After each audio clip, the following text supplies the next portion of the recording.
Hi guys, my name is Roland. Welcome to the Certified in Cyber series. Today's gonna be our first workshop. We're gonna be focusing on security principles and access controls. Our check-in code is Snowden. Hopefully you guys have checked in. Who knows the lore behind Snowden?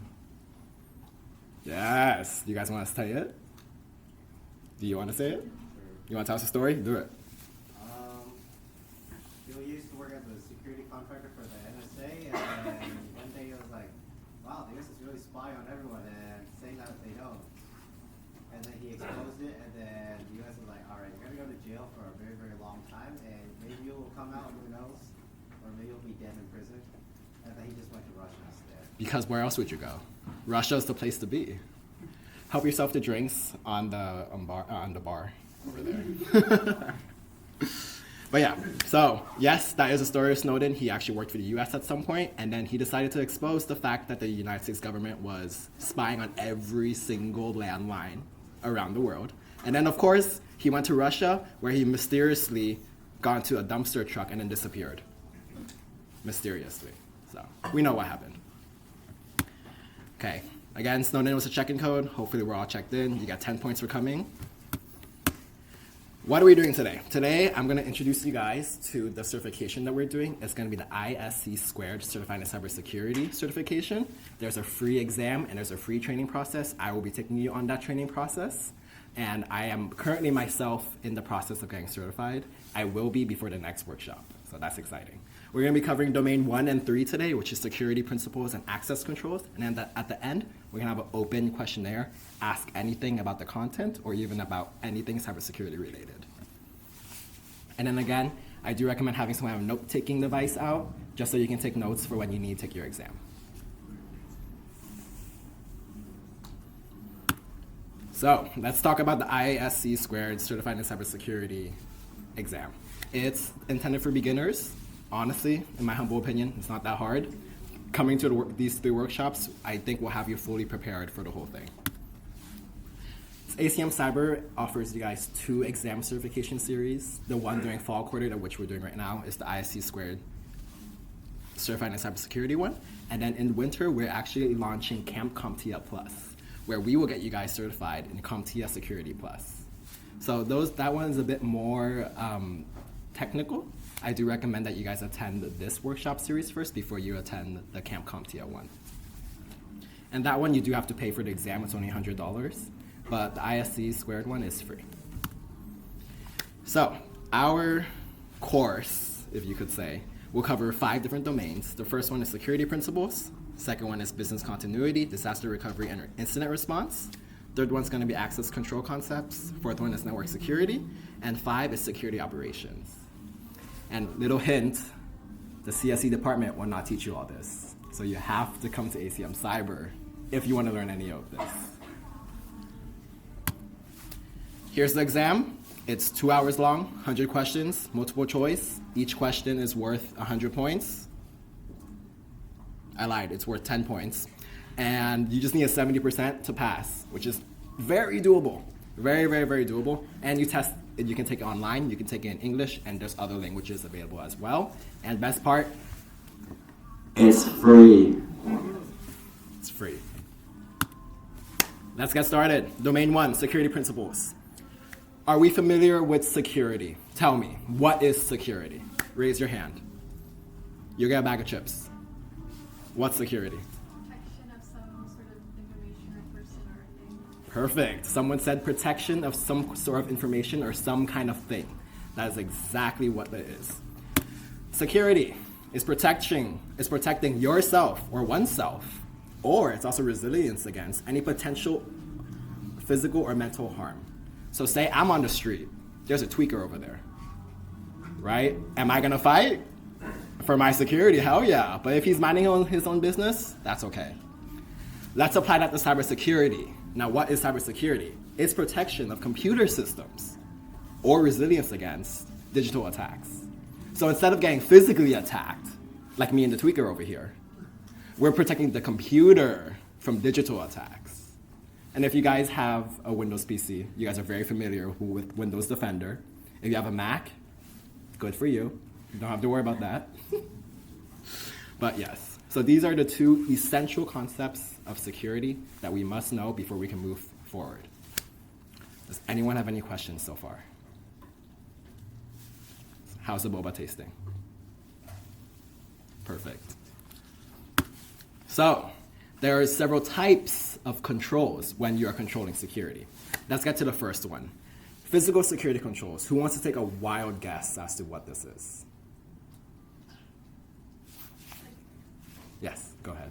You have to have like a key to unlock something. Yes. The door to a server room. Yes. So someone said you need a physical item to unlock something. That is exactly what physical security controls are. It could be a fence. It could be a wall. It could be a key that you have to access. 1 second. Okay, back to where we are. Physical security controls can be a fence, a wall, a key. Great example of this is the server room in the CSE basement or CSE building. You can't access it physically because it's behind a locked door. Second, let's talk about logical security controls.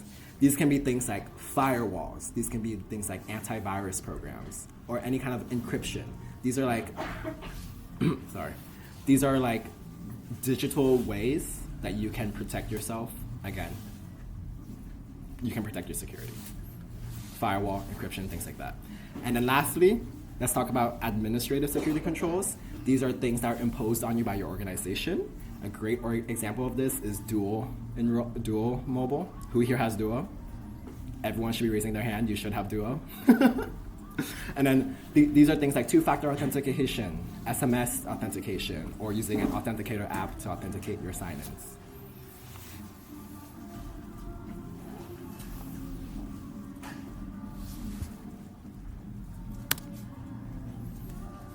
So this is another essential concept that will be present throughout all our workshops, CIA triad.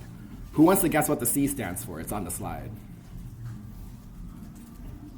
Confidentiality. Confidentiality is permitting only authorized users to access data, while at the same time you're preventing access from unauthorized individuals. This would be like things to your Google account. You don't want some random person looking at your stuff in your Google account. So you want to keep that information confidential to yourself. Great example of this is built into most operating systems. You can't access system files, like system volume information, because again, this is just a confidential thing that protects the integrity of the OS.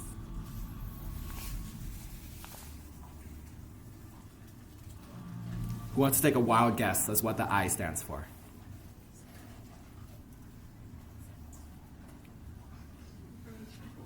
Information is close.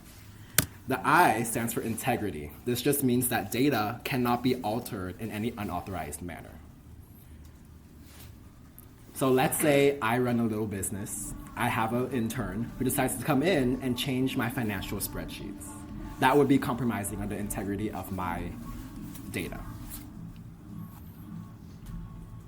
And in the real world, hackers love to do this. They love to go in and change up data and just to mess up whatever you have going on.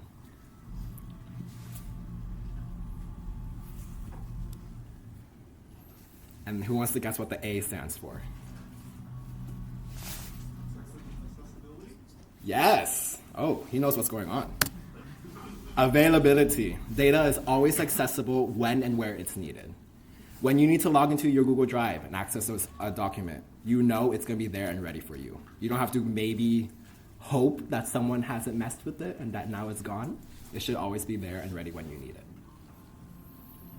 So that is the CIA triad. Again, CIA stands for confidentiality, integrity, and availability. And these are the three somewhat main pillars of cybersecurity. Ensuring that these three are available and accessible at all times ensures that your data and your stuff is protected.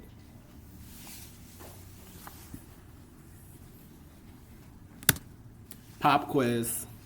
Gotham decides to delete receipts and system log files from last week to cover up financial transactions. What component of the CIA triad is this? Whoever answers gets a bag of chips. Okay. You can't blurt it out. B for integrity. That is correct. Molly, can you please give him a bag of chips? I thought you have them right there. I do have them right here.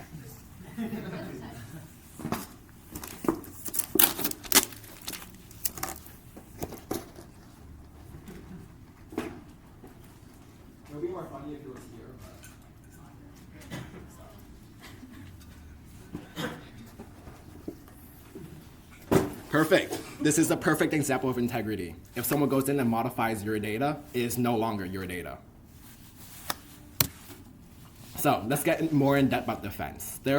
All these controls are several layers to the umbrella that is cybersecurity. We start again with physical controls, like a wall, a fence, or a key to access these physical items, and then up to logical and technical controls, which is like a firewall, a password, some kind of encryption to protect your data, and then administrative ones, things that are placed upon you by your organization, like two-factor authentication.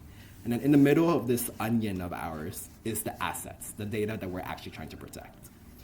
And as always, you should have multiple security countermeasures in this layered fashion to fulfill the security objectives. I like to think of it as a security onion. Onions have layers.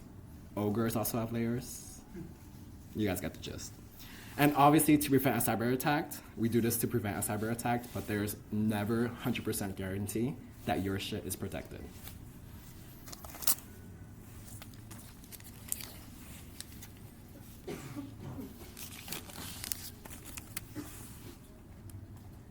And these slides will be available for you guys if you guys want to take screenshots of it or whatever. Let's move over to government's elements. First one's regulations. We are very familiar with these. These are laws, usually government mandated. They are applied universally to everyone who resides in a certain area. Great regulation that we have. Certain devices can't emit certain radio signals. So a light bulb in your house won't be interrupting your Wi-Fi, or your phone signal won't be interrupting any other communications. And these are regulations that are placed on by the government. Another governance element are standards. These are frameworks, principles, and best practices related to cybersecurity that we follow. Great standard is the ISO 500 standard that is for most of, if I remember correctly, digital communication devices to make sure that they don't emit harmful radiation towards their users. I think that was the right number. I might be wrong.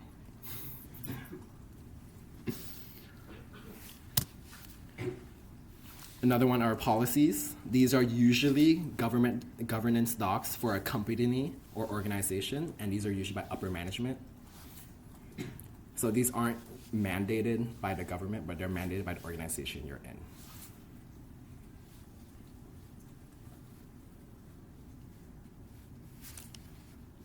And then last one are just procedures. These are detailed steps to complete a task that you must follow, again, placed upon you by upper management or an organization.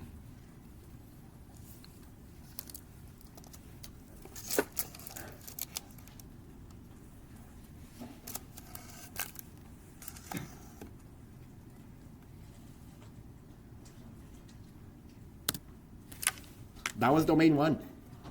It's not a lot. It's really not. But yeah, so let's get some practice in. Again, anyone who answers correctly gets a bag of chips. If you get it wrong, you still get a bag of chips. Fill in the blanks. 1, 2, and 3, 4. What is the highest government stock in an organization?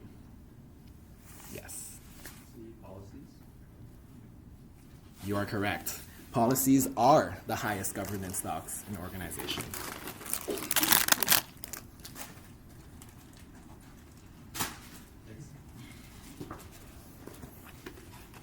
Who wants to give an example of a policy? The 500 thing, or the frequency. Close, but that is not. That's actually another one of these. Yeah. I was gonna say, some companies have for example, you always have to save it to a certain drive. Yes, that is a policy because the organization is making a policy that you must follow. Second one, a security practitioner who uses step-by-step instructions to complete a task might use, back there. Procedures? Yes, procedures are step-by-step. That was close. Step-by-step instructions to complete a certain task.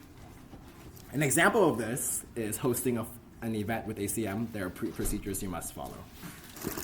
Number 3, frameworks or help guide specific advisory or compliance objectives. Right there. Regulations. No, actually, close. Yes. Standards guide. I'm sorry.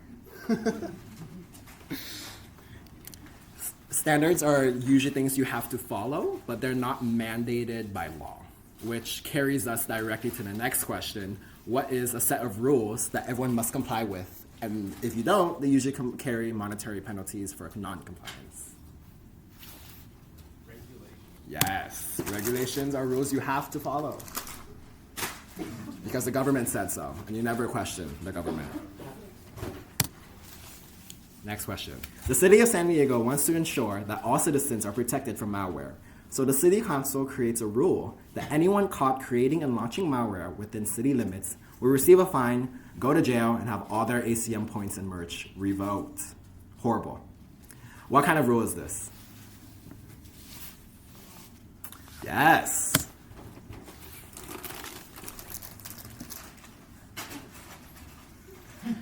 Because this rule was created by the city council and is enforced within city limits, this is a law. Molly is a security administrator for a restaurant, ACM Sushi, located on campus. A new European law is published, and this law conflicts with ACM Sushi's company policies. So which government's element should ACM Sushi follow? Yes. Ooh, that is actually not correct. I will explain why it is not the European law in just a little bit. See? Any procedures the company has created for this affected by the law. Again, that's actually not correct. What you? Company policy. Yes.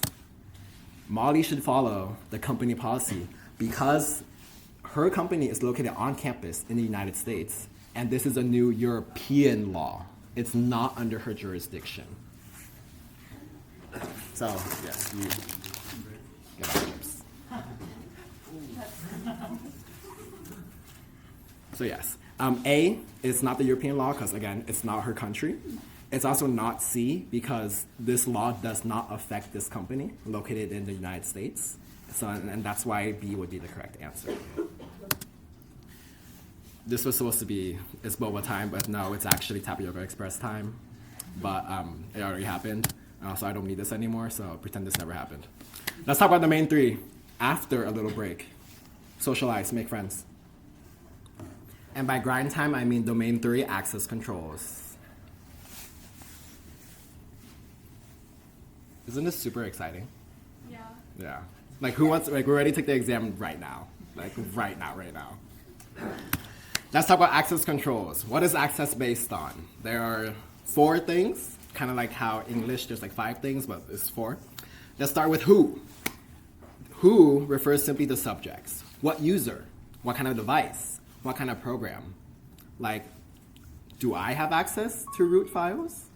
Does this iPhone have access to this server? Can this program access these core files?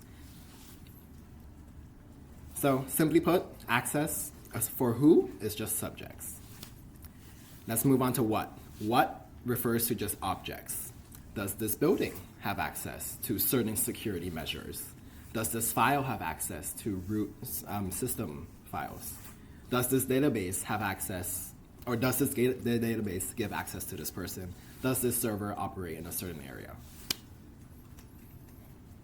And then it's when. These are just rules that are about time or location-based access. Like this building, you cannot access this building after 6 p.m. Or location. If you get a sign-in attempt from another country, it seems suspicious as not you. So, location-based access. And then it's just how access is determined on certain rules, like attributes, what kind of data you can access, how much data you can access, and who or what should be denied. And again, back to the example of a foreign country. If someone has a sign-in attempt from a country in Europe and they live in the United States, that probably should be denied at first.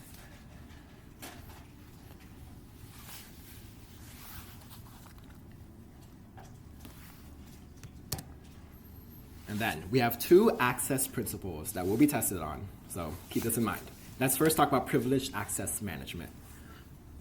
This means that you grant access only to a privileged group of limited group admins. So an example of this is your TA. Your TA has access to changing your grades, but let's say a TA for another section cannot access students that are not in their section. So this means that only certain people have access and other people should not have access, which ties in directly to the principle of least privilege. This means that users should only have the minimum privileges necessary.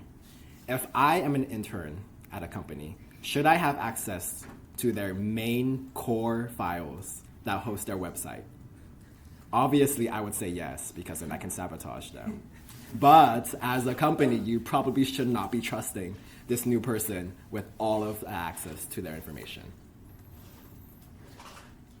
So in this case, the absolute bare minimum is perfect. That's all we need. You guys like the sticker?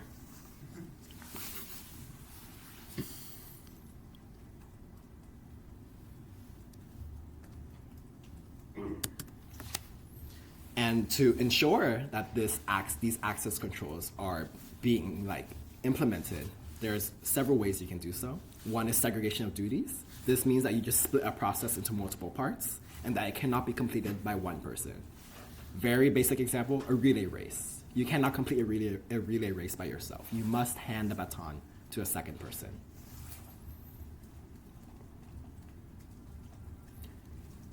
Similarly as well, 2% integrity means that you need at least two people to complete a process together in the same area and usually at the same time. A very great example of this is think of some kind of movie where they're going to a secret vault and two people have to turn a key at the same time. That's how you access Fishbowl, by the way. I think there's two people with the key to the Coca-Cola recipe. There you go. They travel on a plane together. Exactly. And those two people have to do it at the same time. So if one of them decides to do it, they can't finish the process.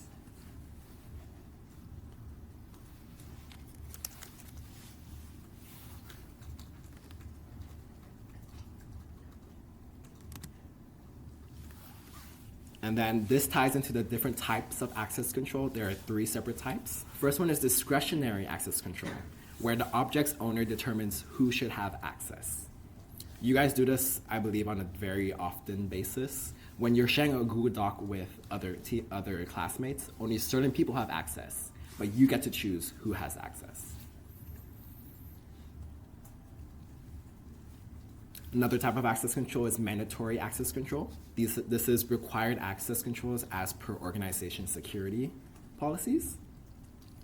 An example of this is, say, the course canvas. You have access to it because you're enrolled in the course, and the organization will grant you that access.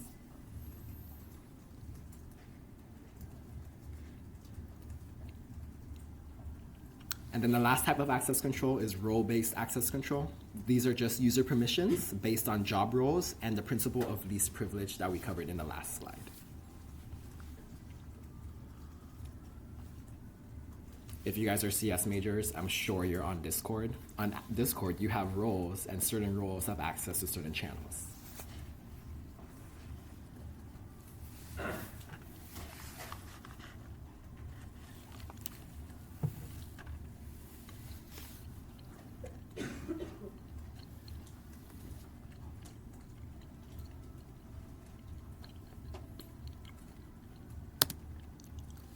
That was the main three. We're zooming through this. So let's get some practice in. A software engineer at ACM AI may write their own code, but a different person from ACM Cyber must be the one to deploy that code into production. This is an example of which security concept? Yes. This would be segregation of duties because one person is writing the code and a separate person is deploying that code. So Either two cannot complete the whole process by themselves.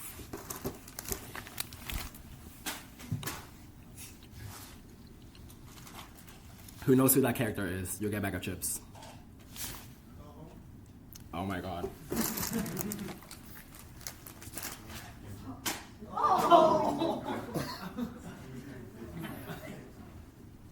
For liability reasons, that never happened.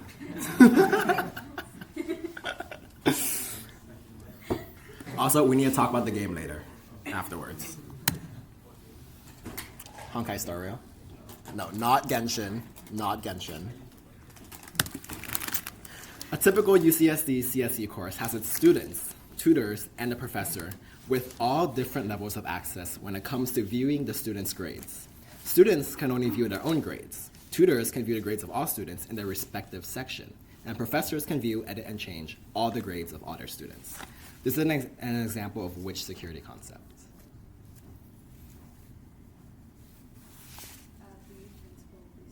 Yes, this would be least privilege because every user has permissions to access data that is only applicable to them and not any more than that.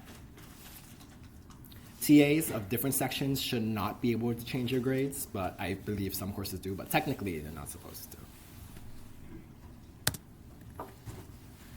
Let's examine the scenarios below and determine the type of logistical access control that's being implemented. Number one, as per organization policy, all board members of ACM Cyber have access to the cyber archives. What kind of access control would this be?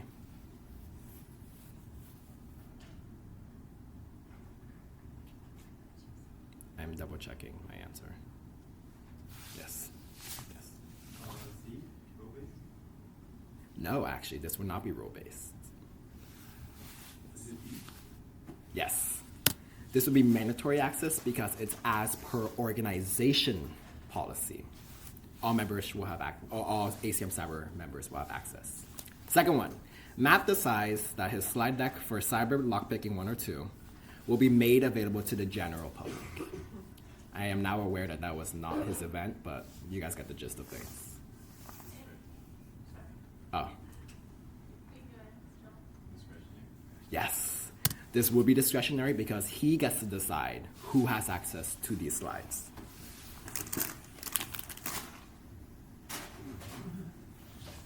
And last one, Tyler on the ACM Cyber team is trying to access the back end of the ACM membership portal, maybe maliciously, we don't know, but realizes that he does not have access.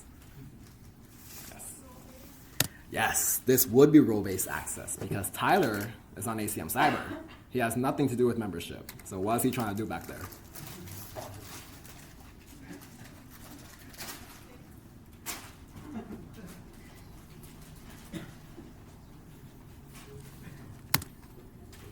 So, this is a very important note for the real world.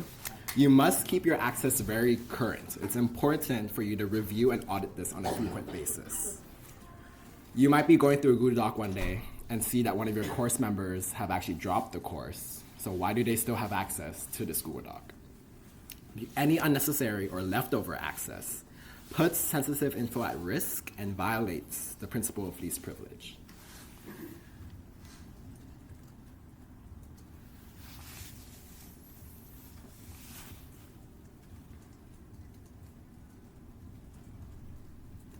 And just like that, we just finished domain 1 and 3.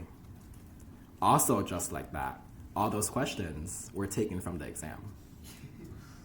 So if you guys got a bag of chips, or if you guys got the right answers, we're on our way to acing this exam. And that was it for our first workshop. Thank you for coming.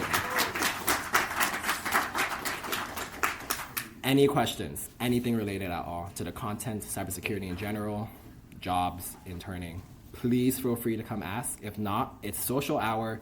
We do have a Yoga Award fundraiser happening right now. Right now, if you go to Yoga Award, you get 10% off, and 20% of proceeds go to ACM. So, you got some earlier. But yeah, feel free to stick around, social hour, help yourself to drinks. I don't think there's any more. Enjoy what you have. We'll be sure to see you guys at the second workshop next Friday at 5 p.m. Same time, same place next week.